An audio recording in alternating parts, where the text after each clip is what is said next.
नमस्कार, मैं शारदा पांडे आसान जिंदगी किसी एपिसोड में आपका स्वागत करती हूँ।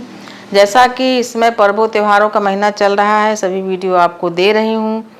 अब आपको आज मैं बताऊंगी चंद्र ग्रहण के बारे में। जैसे कि बहुत सारे लोगों को कन्फ्यूजन है कि ग्रहण कहाँ लगेगा और उसका क्या नियम निभाना पड़ेगा। तो सबसे पहले आपको बता दूं, पहले भी बताई हूँ कि 2024 में भारत में कोई भी ग्रहण नहीं लग रहा है। इसके पहले मतलब कि 4 ग्रहण लग रहे हैं इस धराधाम पर विदेशों में। इसके पहले होली पर यानी कि 25 मार्च को चंद्र ग्रहण लगा था, जो कि फागुन महीने की शुक्ल पक्ष की पूर्णिमा के दिन। फिर उसके बाद 8 अप्रैल को सूर्य ग्रहण लगा था, जो कि सोमवती अमावस्या भी थी उस दिन। तो सूर्य ग्रहण लगा था 8 अप्रैल को सोमवती अमावस्या के दिन। उसके एक दिन बाद ही चैत्र नवरात्रि शुरू हो गई थी। दूसरा हो गया। तीसरा, ये साल का अंतिम चंद्र ग्रहण लग रहा है, जो कि 18 सितंबर 2024 को लगेगा। ये भी विदेशों में ही लगेगा। ठीक अभी 18 सितंबर ग्रहण लगने के बाद फिर 2 अक्टूबर को भी सूर्य ग्रहण लग रहा है, जो कि अमावस होगा। और उसके अगले दिन माता दुर्गा का स्थापना यानी घट स्थापना होगा। अमावस के दिन सूर्य ग्रहण और पूर्णिमा के दिन चंद्र ग्रहण लगता है। ये सारे ग्रहण विदेशों में लगेंगे। तो ये वीडियो मैं उन भाई बहनों के लिए, उन परिवारों के लिए बना रही हूँ जो हमारे भारतवासी विदेश में बसे हुए हैं। उनका ये मानना है कि हमारे वीडियो से, यानी जो हम भाषा बोलते हैं अपने यूपी की, जो भी हम बात करते हैं, उनको बहुत पसंद आता है। बहुत सारे लोग यूपी के, प्रयागराज के, बनारस के, मिर्जापुर के, बहुत सारे लोग इधर के विदेशों में रहते हैं। अमेरिका में, ऑस्ट्रेलिया में बहुत सारे भारत के लोग मतलब विदेशों में रहते हैं। तो वो हमारा वीडियो जो मैं देती हूँ उनको बहुत सहायता मिलती है। विदेशों में चाहे भारत के लोग ही क्यों न हों, लेकिन जो ग्रह दशा होती है वो सब के ऊपर एक जैसे प्रभाव डालती है। क्या विदेशों में बच्चे विकलांग पैदा नहीं होते? अब तो तमाम जांच हो गई है, अब काफी आधुनिक समय आ गया है कि बच्चे का कितना हार्ट चल रहा है, कितना दिल कैसे धड़क रहा है, क्या कमजोरी है, सब पता लग जाता है। लेकिन अगर मान लीजिए ग्रहण में, बोलते हैं हम लोग नहीं मानते हैं, जो नहीं मानते हैं वो विदेशों में चाहे देश में चाहे कहीं भी रहें तो उसका खामियाजा भुगतते हैं। बचाव के लिए बताया जाता है कि जो हमारे भारतवासी विदेशों में रह रहे हैं, आगे बताऊंगी कि कहाँ कहाँ ग्रहण लग रहा है, आंशिक चंद्र ग्रहण लग रहा है। तो जो विशेषकर गर्भवती माताएं हैं उनको विशेष सावधानी रखने की आवश्यकता होती है। आसान जिंदगी में हम विधिवत वीडियो डाल के बताए हैं कि क्या क्या करना चाहिए। जो हम पिछला वीडियो हम अपना खुद भी देखते हैं कभी कभी, तो उसमें इतना ज़्यादा जानकारी डला हुआ है कि आप उसको सर्च करके देखें। आपको नए वीडियो का इंतजार रहता है। जो हमसे नए लोग जुड़े हैं उनके लिए हम नया वीडियो भी बना देते हैं, पर आप पुराना वीडियो देखेंगे तो आपको उसमें विस्तार से जानकारी मिलेगी। तो आपको बताना चाहूंगी, जो भी गर्भवती माताएं हैं, जो माँ बनने वाली हैं, उनको क्या सावधानियां रखनी चाहिए। जो भी प्रेग्नेंट महिला है उनको चाहिए कि ग्रहण के दौरान रसोई में न रहें, खटपट न करें, सिलाई न करें, कुछ चीज़ काटें न, तेज बोले न, हंसे न, रोए न, बाहर जाए न, ग्रहण देखने का प्रयास करें न, बिल्कुल ही ग्रहण नहीं देखना चाहिए। और भोजन भी नहीं पकाना चाहिए। यानी ग्रहण के दौरान सिर्फ गर्भवती माताओं को ही नहीं, घर का कोई भी सदस्य भोजन भी न पकाए, कुछ काटे पीटे न।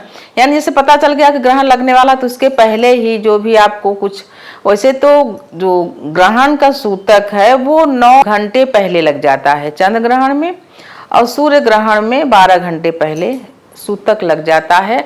उस अवस्था में भगवान की जो मंदिर होती है, सभी घर में पूजा स्थान होते हैं, वो पर्दा गिरा देते हैं, छोटा सा कमरा है दरवाजा बंद कर देते हैं। कोई भी पूजा पाठ, यानी पूजा पाठ कभी नहीं मनाही रहती, लेकिन ग्रहण के समय मनाही रहती है।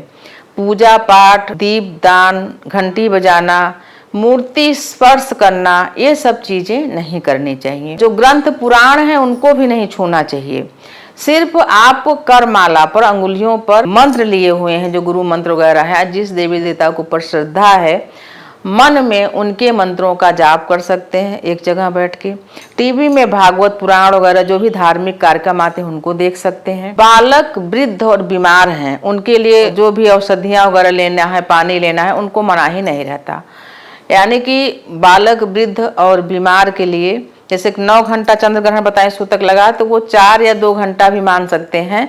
2 घंटा भी मान लें, ग्रहण लगने से पहले अन्न वगैरह नहीं खाना चाहिए, औषधि वगैरह ले सकते हैं, लेट सकते हैं कि भाई ज़्यादा देर नहीं कोई बैठ सकता तो लेट भी सकता है।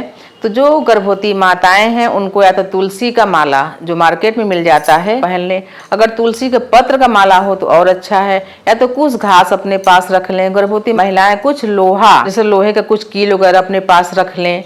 ये चीज़ें रखनी चाहिए, जिससे जो अनिष्ट शक्तियां हैं वो प्रभाव नहीं डाल सकती हैं। जो गर्भस्थ शिशु है उनके ऊपर कोई भी बुरा प्रभाव नहीं पड़ सकता है। तो विदेशों में जो हमारे भारतवासी हमको समझते हैं, हिंदी समझते हैं, जो बहुत सारे लोग तो बच्चे वहाँ पैदा हुए हैं तो वहाँ के कल्चर को जानते ही नहीं हैं, तमाम भारत के विदेश में गए हैं, वो लोग बोलते हैं कि हम लोग कोई कहानी वगैरह बच्चों को बताते हैं तो वो समझ ही नहीं पाते। जैसे कि एक माता भी मतलब हमसे बात वगैरह करी थी तो बोली हम उनसे बताए कि कृष्ण भगवान अपने मामा को कंस को मारे, तो लड़की बहुत प्रश्न करने लगी कि मामा को भला क्यों मारे। तो बच्चों को समझ में नहीं आता। जब शुरू से बच्चे इस माहौल में रहते हैं या देखते हैं, जानते हैं, तो उनको पता रहता है। विदेशों में रहने वाले बच्चे जो पैदा हुए वहाँ वहीं के कल्चर में हैं, उन्हीं के बच्चों के साथ रहते हैं तो नहीं जान पाते हैं। तो आपको मैं ग्रहण के बारे में बता रहे हैं क्या क्या सावधानियां रखनी चाहिए। जैसे भी कोई दूध है, घी है, दही है, मक्खन है, तो इन चीजों को जो फ्रिज में रखा हुआ है इसमें या तो कुछ घास डाल दें या तो तुलसी पत्र डाल दें। विदेश में रहने वालों को बहुत चक्कर है कि कुछ घास नहीं मिलता, तुलसी पत्र नहीं मिलता, कुछ मिलता ही नहीं उनको,